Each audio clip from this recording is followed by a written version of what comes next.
je vous propose tout de suite d'entamer cette présentation qui va durer environ une demi-heure, et puis on aura encore quelques minutes, environ 10 minutes de questions-réponses pour que vous puissiez éventuellement creuser un sujet ou l'autre, ou nous laisser une question sur laquelle on reviendra par la suite.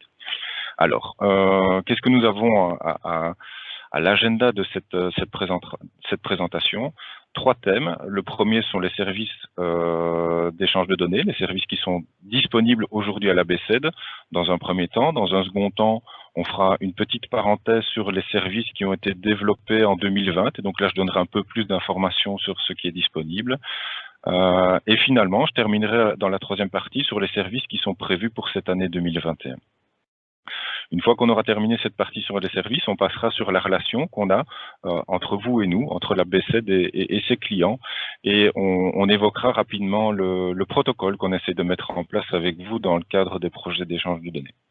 Et finalement, nous terminerons, comme je vous l'annonçais tout à l'heure, par les nouveautés dans la partie gestion de données, dans les services qu'on offre pour vous aider à mieux gérer vos données, et on fera également une petite parenthèse sur les projets qui sont en cours actuellement. Alors, passons donc dans le vif du sujet à la partie services d'échange de données disponibles à la BCED. Alors, je vais commencer par les services qui concernent les entreprises, pardon. Et donc, il faut savoir que ces services d'accès aux sources authentiques sont les services techniques qui sont disponibles sur l'USB qui vous permettent concrètement d'accéder aux données authentiques. Je veux juste attirer votre attention sur un élément. Vous constatez en bas une petite icône dans la bande verte du slide qui indique que la source authentique que je vais vous présenter est également disponible sur BCED-UI. Donc voilà, ça vous donne une petite information complémentaire. BCED-UI, c'est l'applicatif, pour ceux qui ne le connaissent pas, qui vous permet donc d'accéder aux sources authentiques, à toutes les sources authentiques, en tout cas une série des sources authentiques disponibles à la BCED, pour les administrations qui ne disposent pas d'application ou qui n'ont pas les moyens de faire évoluer cette application pour recevoir les données directement au sein de celle-ci. Donc voilà. Allons-y pour ce qui concerne les sources authentiques autour de l'entreprise. Donc tout d'abord, nous vous offrons des accès au répertoire des employeurs, donc fourni par l'ONSS. Ce répertoire des employeurs vous permet notamment d'accéder à l'affiliation d'un employeur à un secrétariat social. L'ONSS vous permet également de vérifier si cet employeur est en ordre de cotisation sociale. Dans le même ordre d'idée, le SPF Finance vous permet de vérifier qu'il n'y a pas de dette au niveau fiscal. À côté de cela, nous vous offrons l'accès au SPF Économie et donc aux données de la Banque Carrefour des entreprises, dans lequel vous pouvez trouver toute une série d'informations sur ces entreprises. Donc on pense au nom, la forme juridique, les unités d'établissement, etc. Et finalement, pour ce qui est spécifique des entreprises, il est possible d'accéder à certaines données du cadastre de l'emploi non marchand et donc des informations sur les entreprises du non marchand et notamment les agréments de celles-ci. Alors, en termes de citoyens, nous vous permettons l'accès aux données du SPF Finance, à des données qui sont très utilisées, très consultées. Ce sont les données de l'avertissement extrait de rôle. Donc cet avertissement extrait de rôle, il vous permet de consulter les montants relatifs au code IPCAL, donc qui sont les codes de la déclaration d'impôt qu'on effectue. Donc ces codes IPCAL, les montants des codes IPCAL d'une déclaration de l'avertissement extrait de rôle pour une personne, pour une année spécifique. Et donc ce ne sont pas les données que le citoyen déclare dans ce processus, mais c'est vraiment les données qui sont validées par le SPF Finance que vous pouvez consulter. Alors, nous mettons également accès à une série de données issues de la BCSS, de la Banque Carrefour de la Sécurité sociale, et tout d'abord les registres de la BCSS. Donc ces registres BCSS sont au nombre de 3. Le premier, c'est le registre qu'on appelle des BIS, donc ce sont les numéros d'identification de sécurité sociale pour les personnes qui ont un lien avec la Belgique, mais qui n'ont pas de numéro de registre.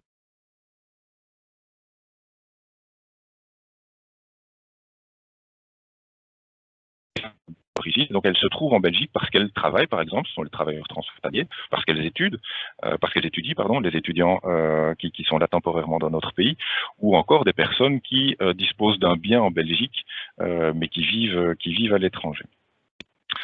Un deuxième registre, c'est le registre des radiés. Et donc là, ce sont l'ensemble des personnes qui ont un numéro de registre national, mais pour lesquelles le dossier n'est plus géré par les communes.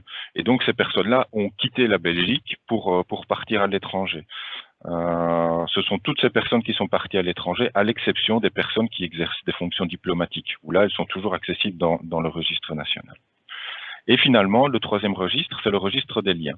Ce registre des liens, il permet d'établir un lien entre ce fameux numéro d'identification de sécurité sociale, que j'évoquais tout à l'heure avec le registre BIS, et des clés d'identification étrangères. Et quelles sont ces clés d'identification étrangères? On parle alors là du numéro de carte d'identité, numéro de passeport, numéro de permis de conduire, ou toute autre information qui permettrait d'identifier une personne sur base d'un numéro et d'un document officiel. Donc c'est quelque chose qui est particulièrement utile quand vous rencontrez ces personnes étrangères qui viennent dans vos administrations et qui ne bénéficient pas encore de numéro BIS. Ce registre des liens permet de vérifier qu'il n'existe pas ce numéro et donc d'apporter les informations et de créer ce numéro dans le registre BIS. Alors, au niveau de la BCSS, il est également possible, au travers de la B7, d'accéder aux allocations familiales.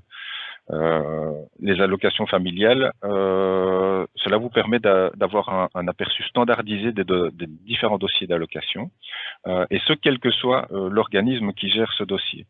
Et donc, chaque dossier contient les informations au sujet des primes, mais également les informations sur les allocataires, les attributaires et les bénéficiaires de ces primes.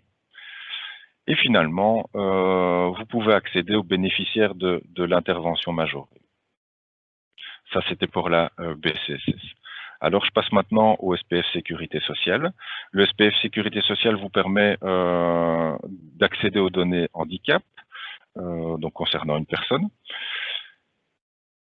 Le SPF intérieur vous permet, quant à lui, d'accéder aux données du registre national. Donc, les données du registre national, ce sont la signalétique, ce qu'on appelle la signalétique des personnes, le nom, le prénom, l'adresse, la date de naissance, etc. Mais ils vous permettent également d'accéder à la composition de ménage ou aux informations de filiation. Donc, voilà pour ce qui concerne le citoyen en tant que tel. Et on va maintenant passer à une partie un peu mixte, les sources authentiques qui sont disponibles et qui vous permettent d'accéder à la fois à des informations sur le citoyen et sur l'entreprise. Alors tout d'abord, au niveau du SPF Finance, vous pouvez accéder aux données patrimoniales.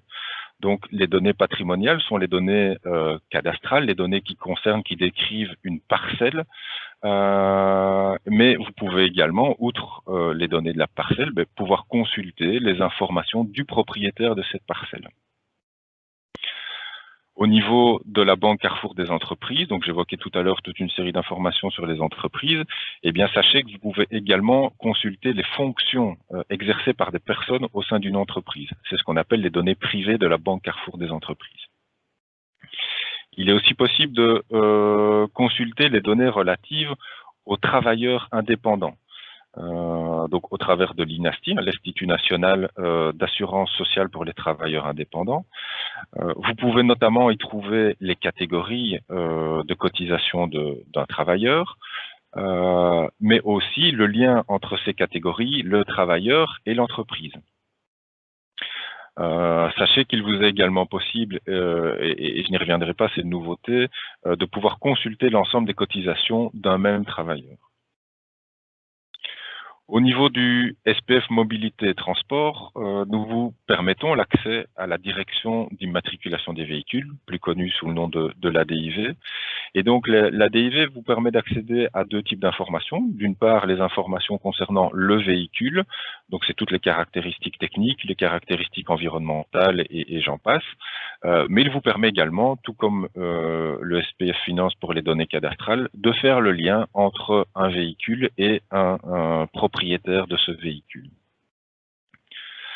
Et je terminerai cette première partie sur les services disponibles en m'arrêtant quelques secondes sur les données mises à disposition par l'Office francophone pour la formation en alternance et ses partenaires, je ne les nommerai pas, il y en a quelques-uns, qui vous permettent... Oh, pardon, j'étais un peu trop vite, mais c'est pas grave, je vais terminer là-dessus, je reviendrai après. Donc l'Office francophone de formation en alternance qui vous permet d'accéder à ces données de formation en alternance, c'est typiquement pouvoir déterminer, pouvoir connaître qui sont les apprenants, qui sont les entreprises, qui sont agréées, quels sont leurs agréments en termes de formation, etc. Et donc je suis désolé, une étape en arrière pour vous parler de la DIMONA, donc qui est accessible au travers de l'ONSS et qui vous permet alors de consulter les contrats et les prestations de travail donc pour un travailleur, et ça vous permet de faire le lien entre un employeur et un travailleur. Vous pouvez rechercher ces données tant sur base d'un employeur que sur base d'un employé. Donc voilà pour ce qui est de la partie présentation rapide, sans trop de détails, de l'ensemble des sources authentiques qui sont disponibles au travers de la BCED. Je vous rappelle donc cette petite icône qui est présente au travers de certaines sources qui indiquent que c'est également présent dans BCED-UI. Je voulais juste terminer cette première partie par un rappel. Sachez que ces données, elles sont accessibles, elles sont conditionnées en fait à l'obtention d'une autorisation, d'un protocole délivré par le fournisseur de données, et donc la plupart de celles-ci ne sont pas accessibles librement. Donc voilà, je voulais juste rappeler ce petit principe de base pour que tout le monde en soit conscient. Alors maintenant, je vais passer à la deuxième partie sur ces services que je vous évoquais tout à l'heure. C'est sur quels services avons-nous travaillé en 2020? Et je vais essayer de vous donner de plus amples informations sur les nouveautés qui ont été apportées justement en 2020 par rapport à ces services. Donc forcément, vous allez réentendre des noms que je viens d'évoquer jusque-là, puisque je vous ai présenté le tableau global de ce qui était disponible chez nous. Alors, il faut savoir que 2020 a été une année composée de grands chantiers qui parfois sont terminés et parfois continuent encore en ce début 2021. Donc, ne soyez pas étonnés que je vous présente toute une série de chantiers, un ou deux chantiers qui ont fait l'objet de beaucoup de travail en 2020 et qui sont toujours en cours maintenant, qui vont être finalisés dans les premiers mois de l'année. Alors, on va commencer par le service Regondes, offert par le SPF Finance, qui permet de faire toute une série de choses, de traitements autour des réclamations qui ont été introduites par les contribuables. Et donc, c'est un service qui est notamment intéressant dans le cadre du précompte immobilier. Le SPF Finance nous a également permis de travailler sur la modification du service cadastre. Donc là, on a apporté quelques corrections. Donc il y avait des bugs dans ce service au niveau des données accessibles. Et donc on a corrigé ces bugs et on a également permis l'accès à de nouvelles données. Notamment, il vous est aujourd'hui possible d'obtenir les informations concernant les associations. Donc, lorsqu'un détenteur de droit, un propriétaire, était une association, avant, il ne vous était pas possible de consulter ces informations. Donc, c'est un des éléments qu'on vous a apporté en plus suite au travail réalisé en 2020. Alors, au niveau de la BCSS, nous avons travaillé sur un premier véritable gros chantier qui tourne autour des données des personnes handicapées, des données de handicap. Donc vous le savez peut-être, depuis la 6e réforme de l'État, d'autres organismes que la DGPH, donc la DG personnes handicapées, peuvent attribuer des reconnaissances de handicap. Au niveau wallon, il s'agit de la VIC et la DSL pour la communauté germanophone peut également le faire. Et donc, nous avons adapté le service personnes handicapées, un service qu'on appelait Disabled Person, afin qu'il puisse exposer justement l'organisme qui attribue cette reconnaissance de handicap. Ça, c'était la première partie du travail. La deuxième partie est évidemment étroitement liée à ce que je viens de vous expliquer, puisqu'il a fallu permettre à la VIC et à la DSL d'alimenter la BCSS avec les données de reconnaissance. Et donc ça, c'est typiquement un chantier qui est toujours encore en cours avec la VIC, la DSL et la BCSS et qui a pour échéance juillet 2021. Un second gros chantier concerne le SPF mobilité. Avant d'aborder ce second chantier, je vais juste faire la petite parenthèse qui concerne le service véhicule V3.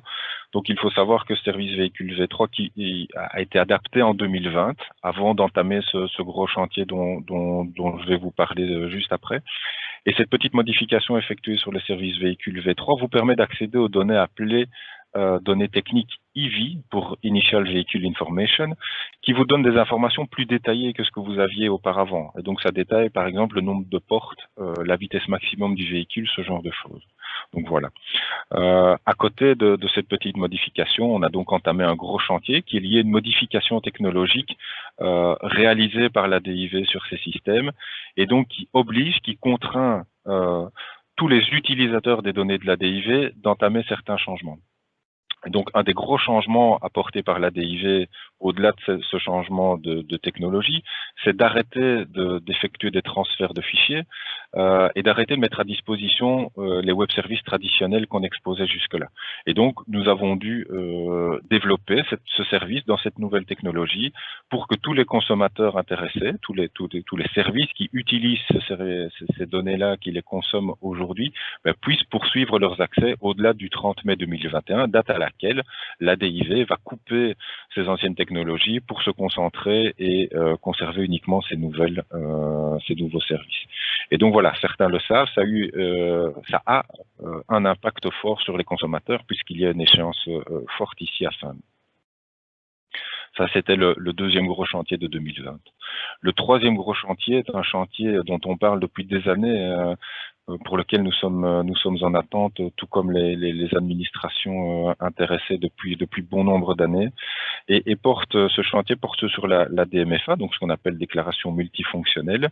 Donc cette déclaration multifonctionnelle, elle vous offre les données salariales et de temps de travail sur les employés. Donc, elle peut être consultée, soit sur base d'un employeur, soit sur base d'un employé, un peu comme c'est le cas pour la Dimona, ce que j'évoquais tout à l'heure. Alors, en 2020, nous avons également travaillé sur les données INASTI. Je ne reviendrai pas tout à l'heure, je vous ai déjà présenté ce service juste avant et j'ai évoqué le fait que l'ensemble des cotisations d'un travailleur était maintenant accessible.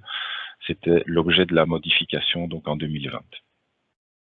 Il faut savoir, pour terminer, qu'on a également travaillé en Fédération Wallonie-Bruxelles au développement d'un système qui permet la centralisation et qui facilite le partage des données des diplômés. Donc c'est ce qu'on appelle le système DADI, pour données authentiques des diplômés, qui contient actuellement des données de l'enseignement, mais il est développé pour contenir à la fois des données de l'enseignement en communauté française et les données de formation professionnelle en région wallonne. C'est vraiment un système commun. Donc à l'heure actuelle, les données contenues dans ce système ou disponibles au travers de ce système sont des CESS de 2014 à 2017. Et je vous donnerai dans la dernière partie un peu plus de visibilité sur ce qui va venir par la suite. Alors, je voudrais terminer cette seconde partie sur les chantiers 2020 en vous évoquant des modifications qu'on a apportées, qui sont de l'ordre technique, qu'on catégorise comme techniques, tout simplement parce qu'elles sont moins visibles pour vous. Les autres, clairement, vous pouvez les constater au jour le jour. Celles-ci sont des changements qu'on a faits pour vous permettre de maintenir vos accès, mais pour lesquels vous n'êtes absolument pas conscient que ces changements ont été apportés. Et donc, vous verrez que ces éléments dont je vais vous parler reviendront par la suite, puisqu'évidemment, ces changements qui sont imposés par les sources authentiques ne sont pas des changements faits pour le plaisir par eux, mais ils sont faits pour vous offrir de nouvelles données. Donc, dans la troisième partie sur les futurs services, futures données qui vont apparaître, vous allez voir des liens, puisqu'on va travailler sur la mise à disposition de nouvelles données qui ont été exposées par les sources authentiques. Alors, le premier point sur lequel je voulais m'arrêter concerne le service personne. Donc, il faut savoir qu'au niveau du service personne, nous l'avons adapté suite aux changements effectués par la BCSS. D'une part, pour vous permettre de poursuivre vos accès, d'autre part, pour faciliter le décommissionnement. Donc, ce qu'on appelle décommissionnement, c'est l'arrêt d'un service. Le décommissionnement du service qui permettait d'accéder aux photos d'identité par la BCSS. Et donc voilà, on reviendra sur ce sujet tout à l'heure. Alors, on a également travaillé sur le service filiation, tout simplement pour répercuter des modifications qui avaient été, des corrections qui ont été effectuées par la BCSS. On a également fait le même genre de travail sur le service véhicule. Et notamment, on a, en tout cas, vous pouvez, au travers de cette correction, accéder aujourd'hui aux données pour lesquelles, aux données de véhicules pour lesquelles il n'y a pas de propriétaire. Et donc, je pense, entre autres, aux véhicules du SHAPE, qui n'étaient préalablement pas accessibles. Alors, nous avons également adapté notre système de filtrage pour pouvoir se conformer aux autorisations qui étaient délivrées dans le cadre des données d'IMONA, donc les données du contrat de travail.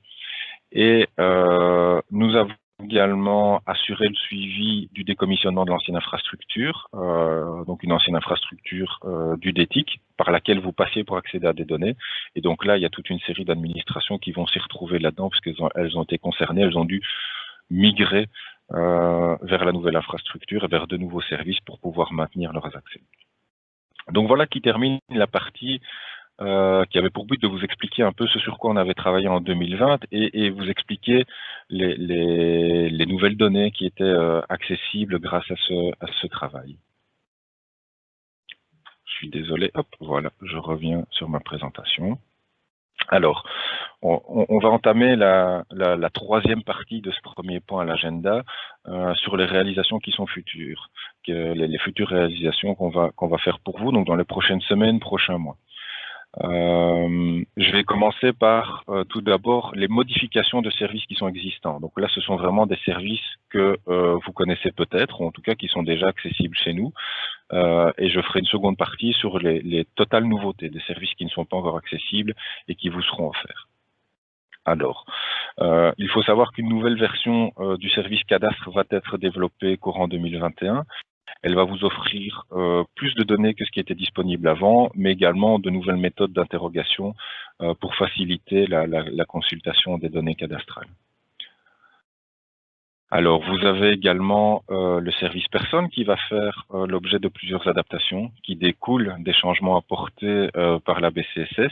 Et donc, on va vous apporter des données complémentaires comme le code INS des pays, les données d'adresse de contact des personnes, ce genre de choses. Et on va également, là aussi, implémenter un filtre sur les valeurs pour être cohérent avec les délibérations qui ont été octroyées récemment. Alors, il faut savoir qu'on va devoir, on ne sait pas encore quand exactement, on va devoir travailler sur l'intégration du nouveau format Best Address. Donc ce format Best Address, c'est le format pour les adresses et les rues au niveau belge. La source authentique fédérale qui est alimentée notamment par la Wallonie existe aujourd'hui et tout doucement, les différentes sources authentiques fédérales sont en train d'utiliser ce format Best Address dans leurs données. Et donc, on doit s'attendre à des changements au niveau du registre national, au niveau de la BCE, au niveau du cadastre, peu importe, au niveau de toutes ces sources, on doit s'attendre à des changements qui viseront à intégrer ce nouveau format d'adresse. On n'a pas encore de planning, mais on sait qu'on va devoir y travailler en 2021. Alors, nous travaillerons également sur le service qui permet d'accéder aux données de formation d'alternance pour se conformer aux évolutions qui seront apportées par l'OFA. Et finalement, nous allons également travailler sur le service registre des liens dont je vous parlais tout à l'heure, le fameux registre des liens à la BCSS, pour répliquer justement les changements qui ont été apportés par la BCSS. Donc voilà qui clôture la partie des modifications de services que vous connaissez. Et je vais terminer cette petite présentation des services disponibles à la BCED en vous donnant une vue sur ce qui va arriver de totalement nouveau. Donc le premier service est un service qui concerne donc les documents électroniquement reconnaissables et donc qui sera utilisé par les CAI dans le cadre de la soumission des actes de vente. Donc c'est un service a priori qui sera principalement utilisé par ces comités d'acquisition d'immeubles. Nous allons également travailler sur le service photo d'identité. Je vous ai parlé tout à l'heure que la BCSS décommissionnait ce service. On a fait en sorte de maintenir les accès des administrations qui accédaient toujours à ces données. Et donc, on va maintenant exposer ce nouveau service pour que vous puissiez accéder à cette information. Nous allons également travailler sur le service représentation légale et capacité juridique. Ces services vont vous permettre d'accéder aux données de tuteurs, de subrogés tuteurs, de tuteurs officieux, ce genre de choses. Ou en termes de capacité juridique, est-ce que la personne est émancipée ou est-ce qu'elle est sous administration? Donc je pense que ça pourra parler à certains d'entre vous. On va également vous permettre l'accès aux services des registres d'attente et des registres des étrangers. Et donc c'est au travers de ces registres que vous pourrez en apprendre plus sur les situations de séjour des personnes arrivées en Belgique. Nous allons également travailler sur le service permis de conduire, qui n'est pas encore disponible chez nous aujourd'hui. On va également travailler sur le service Living Wages, donc qui offre les données du revenu d'intégration sociale, donc les personnes qui sont au CPRS. Vous pourrez également accéder au service d'allocation de chômage et au service d'allocation de pension. Et finalement, non pas finalement, pas encore finalement, nous sommes presque à la fin, mais vous pourrez accéder aux baux locatifs, qui sont des informations fournies par le SPF Finance au travers du service MyRent. C'est également un projet de l'année 2021. Et je terminerai alors avec l'accès aux données du service SSH pour statuts sociaux harmonisés, qui vous permettra d'accéder aux données du BIM, le bénéficiaire de l'intervention majorée, du RIS, le revenu d'intégration sociale, et également des données handicap, ainsi que tout autre statut sociaux qui serait intéressant. Donc c'est un service qui va faciliter l'accès à ces statuts sociaux qui est proposé par la BCSS aujourd'hui. Alors, en termes de nouveautés, je vous l'ai dit tout à l'heure, je voudrais clôturer cette partie en vous donnant un peu plus de visibilité sur ce qui va arriver concernant DADI, en termes de données, mais pas seulement. Donc, en termes de données, on sait que les diplômes de l'enseignement supérieur, à partir de 2014, devraient être disponibles, accessibles au travers du système en juin 2021. Nous allons également travailler dans les mois à venir avec le FOREM, le Centre de validation de compétences, l'enseignement de promotion sociale, pour apporter d'autres informations qui seraient utiles aux administrations. Et forcément, pour permettre l'accès à ces différentes données, mais nous allons poursuivre le travail d'exposition d'un service diplôme qui vous permettra d'accéder tant aux données du système DADI, mais également aux données des diplômés en Flandre, à savoir le système LED. Je reviens sur la présentation. Donc voilà qui clôture cette première partie sur les services qui sont disponibles et qui le seront prochainement au sein de la BCED. Et je vous propose alors de passer à la seconde étape, la seconde partie, donc au sujet de nos relations, la relation entre ce qu'on a appelé la BCED et ses clients, pour vous parler de la mise en place d'un protocole. Alors, ce protocole, on voudrait systématiser son usage avec vous, donc pour les projets d'échange de données, parce que vous devez accéder à des données au travers de la BCED. Et je pense que certains d'entre vous voient ce dont je parle, puisqu'on en a déjà réalisé quelques-uns avec des administrations. Au travers de ce protocole, on veut véritablement être plus clair et aussi plus transparent sur les rôles et responsabilités de chacun. On le sait tous, l'accès aux données à caractère personnel, il implique de respecter une série de règles. Et donc l'objectif de ce protocole, c'est de pouvoir s'assurer que tout le monde comprend, connaît ces règles et qu'on peut s'engager autour de celles-ci. Donc l'objectif est vraiment de préciser les rôles tant du client que de la BCED au travers de cet échange de données. Donc vous le voyez ici dans le slide, l'idée de ce protocole, c'est de permettre d'une part l'identification claire de qui est responsable de traitement, donc forcément le client, c'est lui qui traite les données au final. Hein, l'ABC n'est jamais qu'un sous-traitant qui lui permet d'accéder à ces données-là. On n'a pas la visibilité sur les données, on n'a pas de traitement des données au sens propre du terme qui sont réalisées.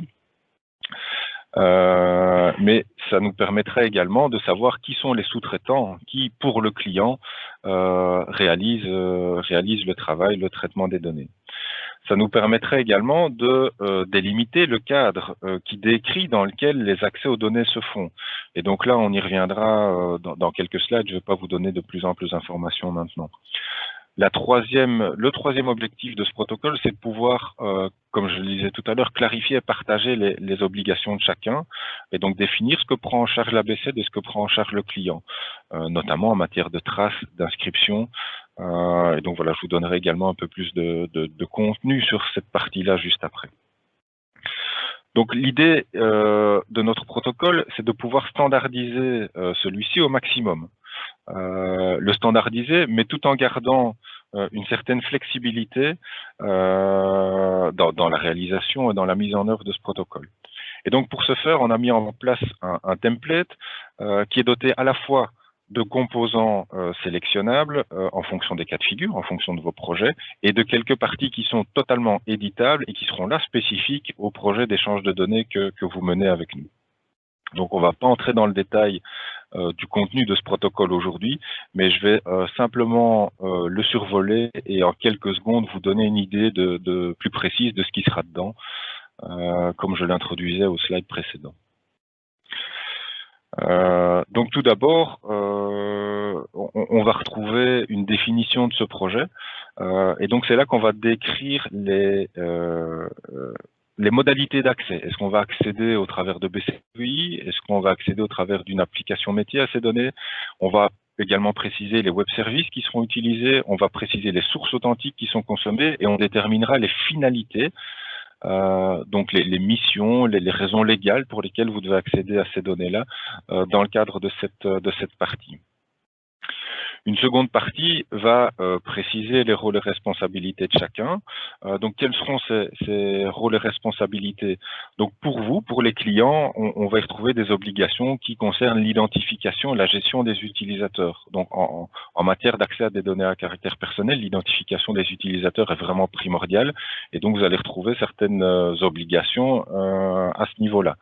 Vous allez également retrouver des obligations que je qualifierais traditionnelles, qui visent à prendre les mesures de sécurité suffisantes ou à respecter les obligations légales. Et dans ce cadre-là, on va mettre en évidence le besoin d'avoir un DPD ou l'obligation d'avoir un DPD, les responsabilités que vous avez vis-à-vis des utilisateurs finaux, donc en l'occurrence le citoyen, l'entreprise, etc. Plutôt le citoyen.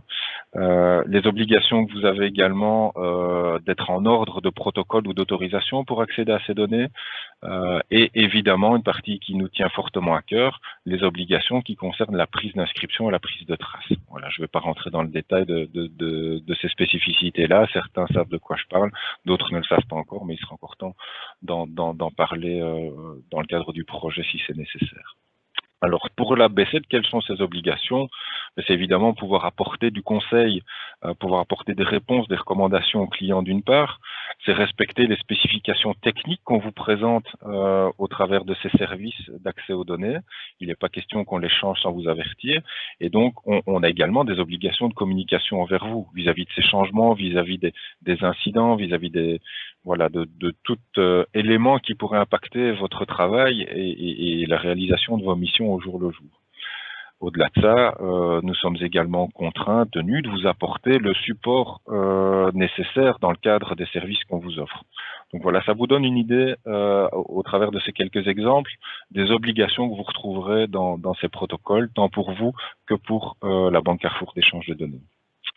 Et finalement, vous devez savoir qu'une série d'annexes seront disponibles et ces annexes, elles ont pour but d'apporter un niveau de détail, de précision supplémentaire sur ces aspects du protocole pour vous permettre de bien les comprendre. Et nous avons notamment des annexes sur les traces et sur les inscriptions pour va essayer de vous expliquer concrètement ce qui est nécessaire dans ce cadre-là. Donc voilà pour cette seconde partie qui visait à clarifier et à préciser les relations qu'on a avec vous dans les projets d'échange de données. Et donc je vous propose rapidement, très rapidement, parce que je vois qu'on est en plus tenu par le temps, de terminer sur cette troisième partie, donc les nouveautés dans la gestion des données. Je vous l'ai annoncé tout à l'heure, une première partie sur les projets, une seconde sur les services. Donc il faut savoir que différents projets sont en cours. La source authentique relative donc au site qu'on appelle Cveso, elle est mise en place, cette base de données elle est mise en place pour limiter les risques de survenance d'accidents, et il faut savoir qu'elle est en cours de désignation comme source authentique à l'heure actuelle. Une réponse a été apportée autour du Conseil d'État, en tout cas elle est en cours de constitution, et cette source elle est gérée par le SPW Arn. À côté de cela, on dispose également de l'inventaire centralisé des adresses et des rues. Donc c'est cette fameuse source dont je vous parlais tout à l'heure, ICAR, qui pourrait également, dans les prochains mois, être désignée officiellement source authentique. Vous avez les données relatives aux offres touristiques, donc qui sont les données du Commissariat général au tourisme, les référentiels des bâtiments et des voiries du Secrétariat général, les référentiels des études et des habilitations, des établissements d'enseignement. Et donc là, c'est quelque chose qui est géré par l'ARES, en communauté française. Et finalement, le signalétique des élèves de l'enseignement obligatoire, qui lui est proposé, géré par l'administration générale de l'enseignement. Donc juste deux mots sur ces labellisations et les sources authentiques. Ces démarches de labellisation, pour que ce soit clair pour tout le monde, elles visent à documenter le niveau de qualité des données, le niveau de qualité de la source, mais également le niveau de maturité du gestionnaire. Effectivement, on fait ce travail-là pour éviter de transmettre des données ou de désigner une source authentique pour lesquelles l'unicité de la donnée ne serait pas garantie ou pour lesquelles le service n'est pas prêt à s'engager dans le temps pour répondre aux besoins des consommateurs en termes de mise à jour de ces données-là. Donc la labellisation, elle permet de s'assurer de ces éléments d'une part, mais également d'encadrer les échanges de données qui seront potentiellement faits par la suite et de mettre en œuvre la simplification administrative, puisqu'une fois qu'une source authentique est officiellement désignée par un gouvernement, elle est censée être utilisée par l'ensemble des administrations et cela au bénéfice des administrations évidemment, mais surtout au bénéfice de l'usager qui ne sera plus consulté pour ces données. C'est en tout cas l'objectif des bases légales qui existent à ce niveau. Donc voilà, je vais maintenant rapidement terminer en vous donnant quelques informations sur les nouveautés en termes de services développés au sein de l'équipe. Donc, l'offre de service de la B7 s'enrichit en fait pour répondre aux besoins que vous avez en tant qu'administration qui gère des données, qui produisent des données. Et donc, deux nouveaux services sont actuellement en construction. Le premier, c'est un service qu'on appelle d'accompagnement à la mise en œuvre et à la gestion d'une base de données. C'est un service qui se veut flexible dans le sens où on essaie d'intervenir en fonction de vos besoins dans les différents stades de votre projet ou que ce soit de la conception, de la mise en œuvre ou de la gestion d'une source de données. Et elle vous aide à mettre en place l'organisation nécessaire pour permettre de correctement gérer vos données dans le temps. Le second service vise à vous accompagner dans l'évaluation et l'amélioration de la qualité des données. Et donc, il faut savoir que pour ces deux services, des POC sont en cours. Voilà, pour tester et prouver ces services, continuer de les développer.